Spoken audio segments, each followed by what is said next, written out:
یہ بات صرف تقریر کی نہیں ہے، یہ علماء تقریر میں بتاتے ضرور ہیں، میں یہاں بیٹھنے والے ہر شخص سے کہوں گا۔ میرے لیے سعادت کی بات ہے، میں راجستھان میں رہتا ہوں، غریب نواز کے قدموں میں۔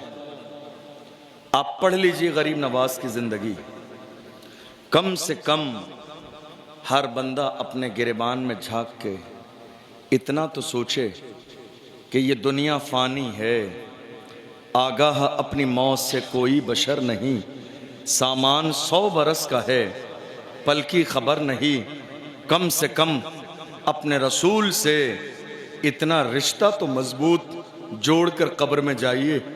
جب اشارہ کر کے کہا جائے ما کنت تقول فی حق ھذا الرجل، تو میرے جواب دینے سے پہلے میرے آقا کہیں چھوڑ دو یہ تو میرا غلام ہے۔ کم سے کم اتنا رشتہ تو رسول اللہ سے کرو، اتنی محبت تو کرو۔ اے میری قوم کے جوانوں جن کے ہاتھوں میں تاج الشریعہ کا دامن ہے، وہ شراب و شباب کی طرف نہیں جاتے ہیں، ان کا انداز یہ ہوتا ہے، وہ اپنے انداز میں کہتے ہیں زندگی یہ نہیں ہے کسی کے لیے، زندگی ہے نبی کی، نبی کے لیے نا سمجھ مرتے ہیں، زندگی کے لیے جینا مرنا ہے سب کچھ نبی کے لیے۔ جن کے دل میں رسول اللہ کی محبت ہوتی ہے ان کے ہاتھوں میں شراب کے جام نہیں ہوتے۔ یہ جو سود آج ہماری قوم میں پھیل گیا، آپ کو اندازہ نہیں، آپ کیا سوچ رہے ہیں سود سے جلدی مالدار ہو جائیں گے، سٹہ لگانے سے جلدی مالدار ہو جائیں گے؟ یاد رکھیے گا، جس کام پر اللہ کی لعنت ہو، جس کام پر رسول اللہ کی لعنت ہو، جس کام پر امت کی لعنت ہو، اللہ نے اس حرام کام میں برکت رکھی ہی نہیں۔ یہ غلط سوچ آج قوم مسلم کے اندر ہے کہ ہم شارٹ کٹ کے ذریعے مالدار ہو جائیں گے۔ یار خدا کے بندو، تمہیں یقین نہیں اللہ کی ذات پر؟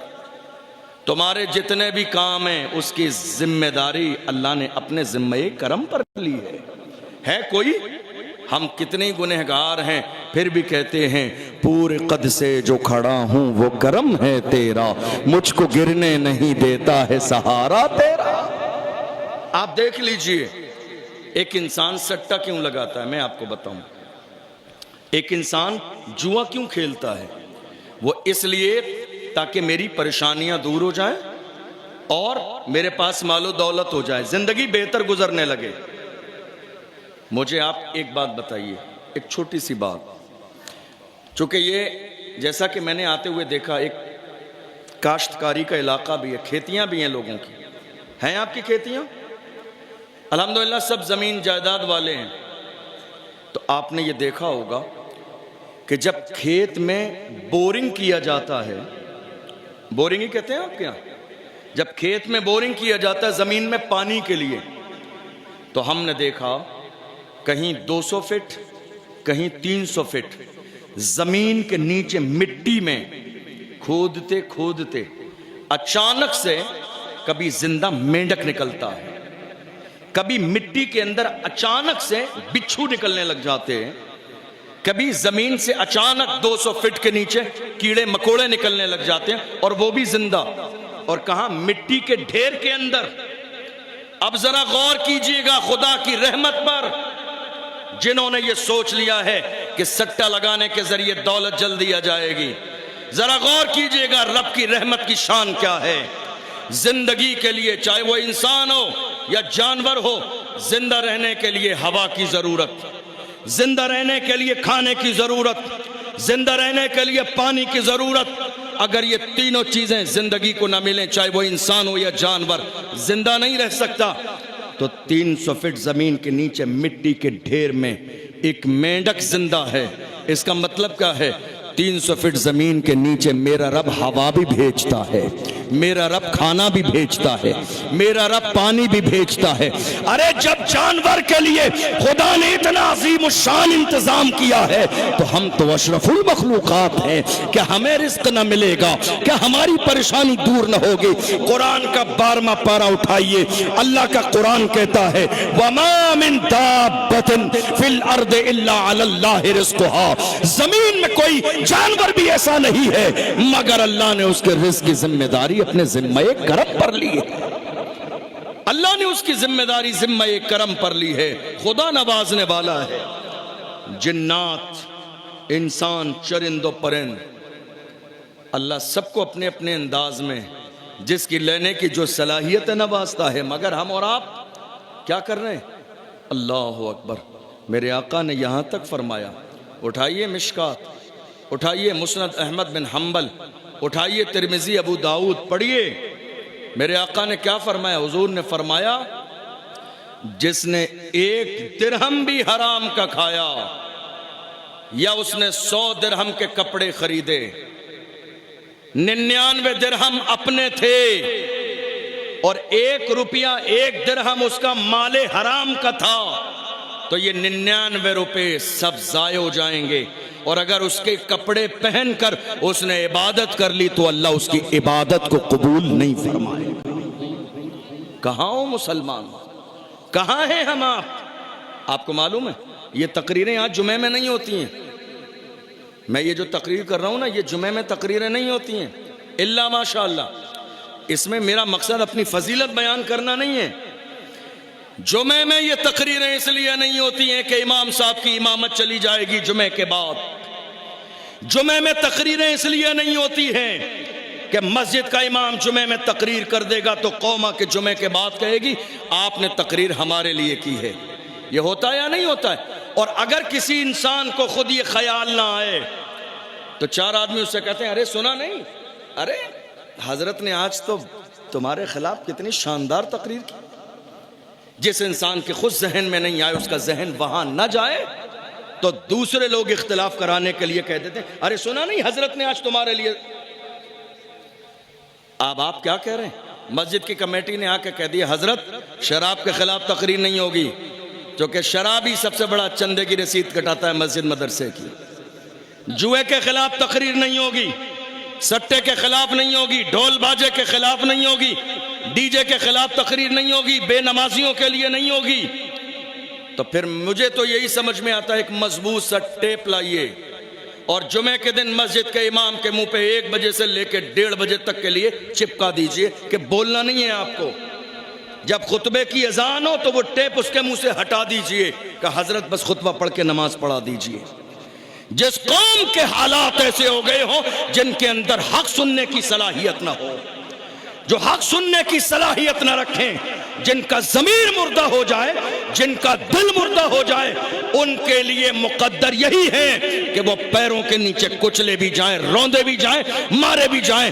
آج ملک کے کونے کونے میں قوم مسلم کے ساتھ موب لنچنگ ہو رہی ہے، وجہ صرف یہی ہے کہ ہمارا رشتہ مدینے والے مصطفیٰ سے کمزور ہو گیا ہے، ورنہ جب تک ہمارا رشتہ رسول اللہ سے مضبوط تھا، اس امت کے حالات یہ تھے کہ 313 بھی اگر بدر کے میدان میں کھڑے ہو جاتے تھے تو 1000 کی بھی ہمت نہیں ہوتی مقابلہ کرنا۔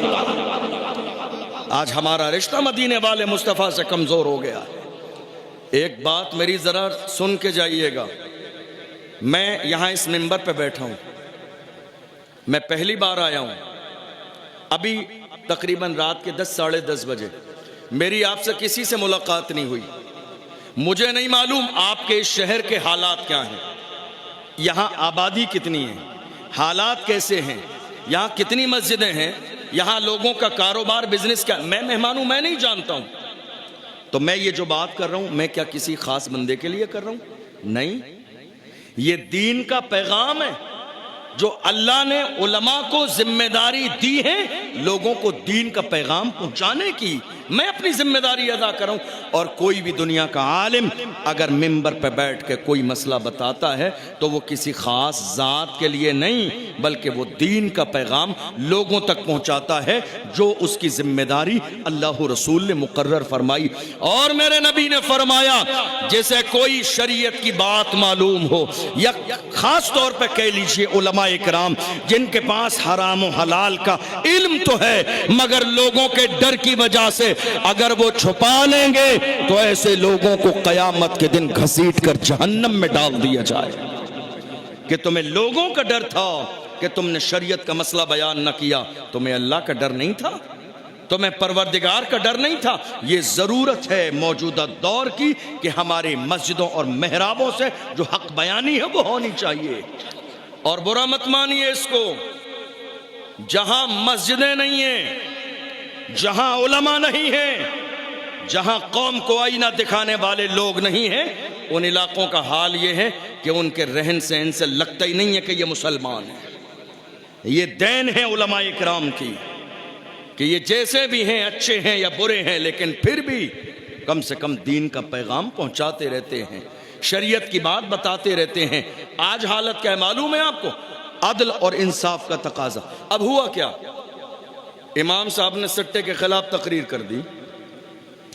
اب سٹا لگانے والے تھے علاقے کے کوئی بڑے مالدار صاحب، صاحب حیثیت، پاور والے. میں نے یہ بات میں منبر رسول پہ کہہ رہا ہوں، ہزاروں جگہ دیکھ لی اپنی زندگی میں. جمعے کے بعد کبھی ایسا نہیں ہوا کہ وہ نمبردار صاحب اپنے اس گناہ سے توبہ کر لیں. نکالا ہمیشہ امام کو گیا. بندے نے اپنے گناہ سے توبہ نہیں کی، کبھی توبہ نہیں کی. میری غلطی ہے اگر میں دین کی مخالفت کرتا ہوں، سٹا لگاتا ہوں یا سود لیتا ہوں. مجھے بدلنا چاہیے اپنی عادت. کبھی عادت نہیں بدلی گئی، جب بھی بدلا گیا تو مسجد کے امام کو بدلا گیا. آپ غور کیجئے، جب بھی بدلا گیا مسجد کے امام کو. کہا حضرت وہ ایسا ہے، لوگ ناراض ہو رہے ہیں آپ سے. کمیٹی کا کہتی ہے 4 لوگ آپ سے ناراض ہو گئے، ہم نہیں چاہتے ہیں اختلاف ہو، اس لیے حضرت حساب کر لیجئے، ہم دوسرا بندہ لائیں گے. میں کمیٹی والوں سے کہتا ہوں ذرا اپنے دل پہ ہاتھ رکھ کے سوچو، تم اس سے گناہ کرنے والے سے زیادہ بڑے گنہگار ہو کہ تم نے حق بولا بھی نہیں، اور جو حق بولا جا رہا تھا تم نے حق بولنے والی زبان کو بند کر دیا. ارے تم کہہ رہے ہو تم مسجد کی کمیٹی ہو. کمیٹیاں اس لیے نہیں بنائی جاتی ہیں کہ حق بولنے والے کی زبان بند کر دے. کمیٹی اس لیے بنائی جاتی ہے کہ ایک بندہ حق بولنے والا ہے، 4 لوگوں کی کمیٹی بنا کے اس کی پیٹھ کے پیچھے کھڑا کر دو اور وہ بیک سپورٹ دے اور کہے حضرت حق بولتے جائیے، ہم آپ کے ساتھ ہیں. حق کی بات بتانے میں جس طرح کی بھی قربانی دینی پڑے گی قربانی دیں گے، مگر کبھی حق کا دامن نہیں چھوڑیں.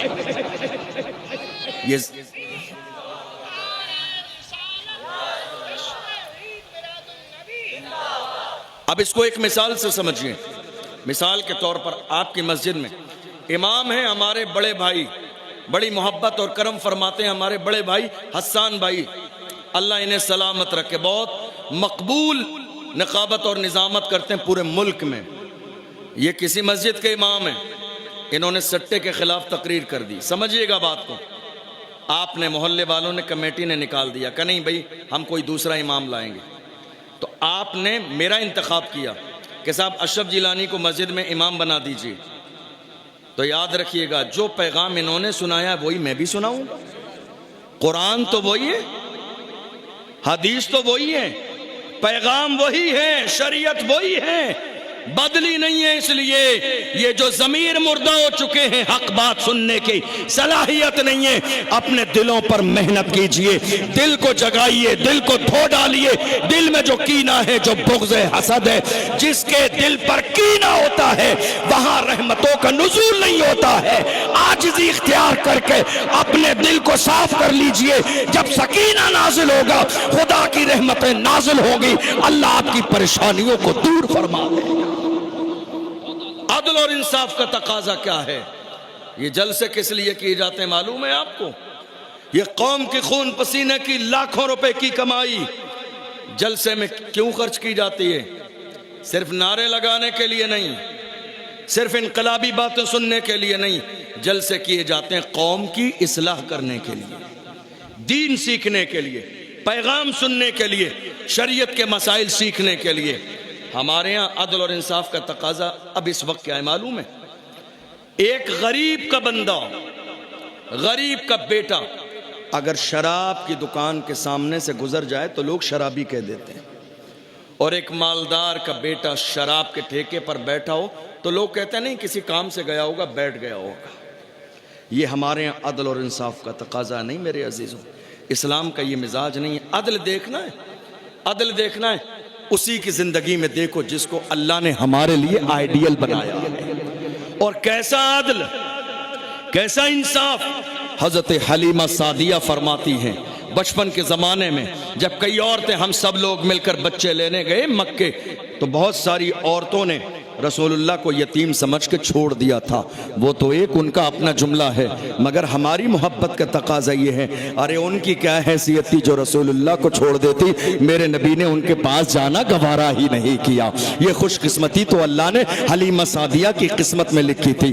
حلیمہ سعدیہ کہتی میرا اپنا ایک بیٹا قحط سالی کا دور ہے، بھوکے پیاسے میرے سینے سے دودھ خشک ہو گیا ہے. پوری رات میرا بیٹا روتا رہا، پریشان ہو گئے. میں آئی جب محمد کو لیا، سینے سے لگایا، جھولے میں لٹا دیا. ان کو سینے سے لگانے کی برکت تھی کہ اللہ نے میرے سینے کو دودھ سے لبالب بھر دیا ہے. میں نے محمد کو اٹھایا، ایک پستان سے لگایا، دودھ میں نے پلا دیا. لیکن میرے دل میں خیال آیا کہ یہ دودھ محمد کی برکت سے ہے، تو میں نے دوسرے پستان کی طرف لگانا چاہا کہ یہ دودھ بھی انہیں پلا دوں. دیکھیے بچپن میں ہے، میرے نبی نے چہرہ پھیر دیا ہے، میرے نبی نے چہرہ پھیر دیا ہے، رسول اللہ نے چہرہ پھیرا ہے. ایک پستان کا دودھ پیا، دوسرے پستان سے میرے نبی نے چہرہ پھیر دیا اور زبان حال سے کہا میری ماں، میں کسی کا حق دبانے نہیں آیا ہوں، میں جن کا حق دبایا جا رہا تھا ان کا حق دلانے آیا ہوں. میرا ایک پستان پر حق تھا، میں نے وہ دودھ پی لیا ہے. ایک پستان پر میرے بھائی کا حق ہے جو رو رہا ہے، یہ دودھ اس کو پلا دے تاکہ امت کو پتہ چل جائے عدل اور انصاف پورا کرنے والا محبوب دنیا میں آ گیا.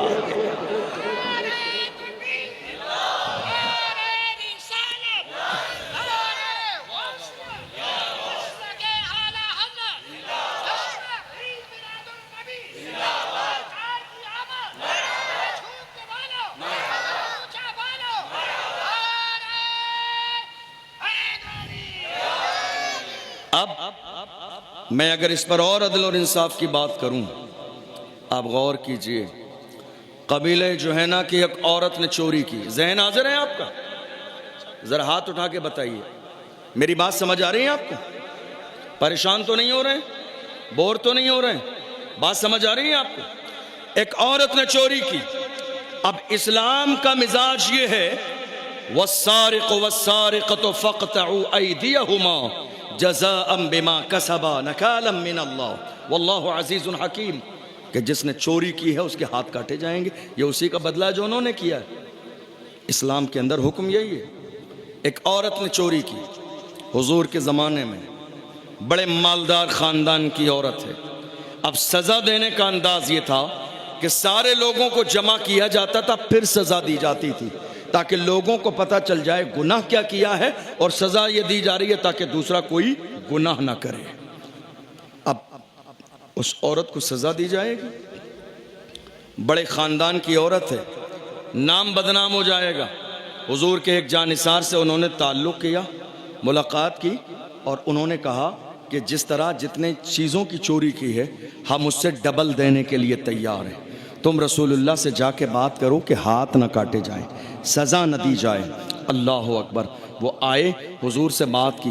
اب دیکھو عدل و انصاف کا تقاضا کیا ہے. جس فاطمہ کو میرے رسول نے کہا فاطمہ میرے جگر کا ٹکڑا ہے، جس فاطمہ کو کہا فاطمہ راضی ہے تو خدا راضی ہے، جس فاطمہ کی شان یہ ہے جب آتی ہیں تو میرے نبی ان کے استقبال میں اٹھ کے کھڑے ہو جاتے ہیں، ہاتھ چومتے ہیں، پیشانی چومتے ہیں، اپنی جگہ بٹھاتے ہیں اور فرماتے ہیں جسے جنتی عورتوں کی سردار دیکھنا ہے وہ میری بیٹی فاطمہ کو دیکھ لے. یہ شان خاتون جنت کی. مگر میرے نبی نے مثال بیان فرمائی. جب چوری کی بات آئی، عدل اور انصاف دیکھو رسول اللہ کا. حضور نے فرمایا لو ان فاطمہ بنت محمد سرقت لقطع محمد یدها. فرمایا اگر آج چوری کرنے والی میری بیٹی فاطمہ ہوتی تو محمد اس کے بھی ہاتھ کاٹ دیتا. یہ اسلام کا عدل اور انصاف ہے. تم یہ مت سوچو فلاں خاندان کی عورت ہے سزا دی جائے گی، بے عزتی ہو جائے گی.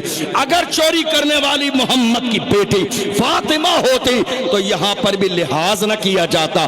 اسلام کا قانون سب کے لیے برابر ہے، اسلام کا نظام سب کے لیے برابر ہے۔ آج دیکھ لیجئے، جب سے ہمارے سماج میں، جب سے قوم مسلم میں عدل اور انصاف پر عمل نہیں ہوتا ہے، تب سے اس قوم کی عزت کا جنازہ نکل گیا، غیرت کا جنازہ نکل گیا۔ ہم نے قانون بنائے غریبوں کے لیے، غریب نے ڈھول باجے بجا دیے تو ہم نے اس کے خلاف تقریریں بھی کی، چوراہے پر بھی بات ہوئی، چائے کے ہوٹل پر بات ہوئی کہ اس نے ڈھول بجائے شادی میں باضابطہ۔ لیکن اگر کوئی مالدار انسان محرم کے مہینے میں ڈھول باجے بجائے تو کوئی بولنے والا نہیں ہے، کوئی زبان کھولنے والا نہیں ہے، کسی کی زبان پر ایک جملہ نہیں ہے۔ ارے میں کہتا ہوں عدل اور انصاف کا تقاضا یہ ہے، دولت کی بنیاد پر فیصلہ نہ ہو، اس کے کام کی بنیاد پر فیصلہ ہو۔ اور اگر کسی انسان کے دل میں اسلامی قانون اور حکم کو ماننے کے لیے ذرے کے برابر شک اور گنجائش ہے اور وہ دل سے اسلام کے حکم کو قبول کرنے کے لیے تیار نہیں ہے، تو معاذ اللہ، کروڑ بار معاذ اللہ، کیسے ایمان، ایسے بندے کا ایمان بھی سلامت نہیں ہے۔ اس لیے کہ جو مومن ہوگا وہ رسول اللہ کی بات پہ سر جھکا دے گا، جو ایمان والا ہوگا وہ قرآن کے فیصلے پہ سر جھکا دے گا۔ ایمان والا کس کو کہتے ہیں معلوم ہے؟ کسے کہتے ہیں؟ آج ہمارے جوان کہتے ہیں، کئی بار کئی شہروں میں میٹنگ ہوتی ہے محرم کے وقت، کہتے ہیں یار خدا کے بندو، 10 محرم کی تاریخ، اعلیٰ حضرت کی یہ کون سی تاریخ تھی معلوم ہے آپ؟ اعلیٰ حضرت کی جو تاریخ ہے یہ ابھی عرس ہوا ہے۔ ہمارے ہاں کیا ہوتا ہے؟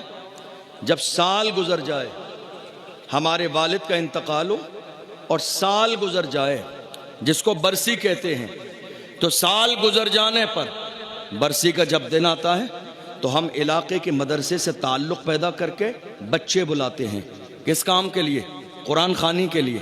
ہمارے والد کا دن آئے تو قرآن خوانی ہو، ہمارے والد کا دن آئے تو کھانا بنے، ہمارے والد کا سال میں ایک دن آئے تو قرآن کی تلاوت کی جائے، محفل میلاد ہو، علماء بلائے جائیں، صدقہ خیرات کیا جائے، اور سال میں ایک دن حسین اعظم کا آئے تو ڈھول بجائے جائے۔ ہمارے والد کا سال میں ایک دن آئے برسی کا دن، ان کے انتقال کی تاریخ کا دن تو قرآن خوانی ہو، محفل میلاد ہو، ذکر ہو، دعا ہو، قرآن پڑھا جائے، اور سال میں ایک دن شہادت حسین کا موقع ہو، ہمارے ہاں ڈھول باجے ڈی جے بجیں۔ مجھے لگتا نہیں ہے یہ سمجھداری والی بات ہے۔ کتنی بار ہمارے علماء جوانوں کو سمجھاتے ہیں خدا کے لیے ایسا کام مت کریں۔ آج شہادت کے دن ڈھول بجا رہے ہیں، کل خاتون جنت نے اگر سوال کر لیا قیامت کے میدان میں تو جواب کیا دیں گے کہ تم نے میرے بیٹے کی شہادت کے موقع پر ڈھول باجے ڈی جے بجائے تھے؟ جواب کیا دیں گے؟ یاد رکھیے ایک مومن وہی ہوتا ہے جو 1000 سال پرانا غلط کام بھی ہے، جس وقت اس کو پتا چلے کہ میرا یہ کام شریعت کے خلاف ہے، اسی وقت علل اعلان توبہ کر لے، وہی بندہ مومن ہے۔ ہمارے ہاں کیا کہا جاتا ہے؟ ارے نہیں، یہ کام بزرگوں کے زمانے سے ہوتا آیا ہے، یہ کام 50 سال سے ہوتا آیا ہے۔ یہ کہا جاتا ہے یا نہیں کہا جاتا؟ بتائیے آپ۔ یہ کام 50 سال سے ہوتا آیا ہے، یہ کوئی نیا کام تھوڑی ہے، یہ باپ دادا کے زمانہ سے ہوتا آیا ہے۔ یاد رکھیے میرے اس جملے کو، ہمارے ہاں باپ دادا کے زمانے سے ہوتے آنا کسی کام کا دلیل نہیں ہے۔ ہمارے لیے دلیل اللہ کی کتاب قرآن مقدس ہے، ہمارے لیے دلیل مصطفیٰ جان رحمت کی ذات ہے، ہمارے لیے دلیل مصطفیٰ جان رحمت کے غلام امام اہل سنت کی کتاب فتاوی رضویہ ہے، ہمارے لیے دلیل شریعت ہے۔ کسی کے باپ دادا کا کوئی عمل شریعت کے اندر دلیل نہیں ہے۔ محمد عربی کے غلاموں کی شان کیا تھی؟ آپ ایک غلط کام نہیں چھوڑ پا رہے، 10 سال ہو گئے، 20 سال ہو گئے، اس پر بات ہوتے ہوئے ایک غلط کام آپ سے چھوڑا نہیں جاتا ہے۔ حضور کے غلام کیسے تھے؟ اسلام کے ابتدائی زمانے میں ایک صاحب نے سونے کی انگوٹھی پہنی، حضور کی بارگاہ میں آ گئے۔ مرد کے لیے سونا پہننا جائز نہیں، جب میرے نبی کی نظر پڑی کہ سونا پہنا ہوا ہے تو حضور نے ناراضگی کا اظہار فرمایا، سونے کی انگوٹھی ہاتھ سے نکال کر پھینک دی۔ اس کے بعد جب میرے نبی چلے گئے، صحابہ بھی جانے لگے، جن کی انگوٹھی پھینکی وہ بھی جانے لگے۔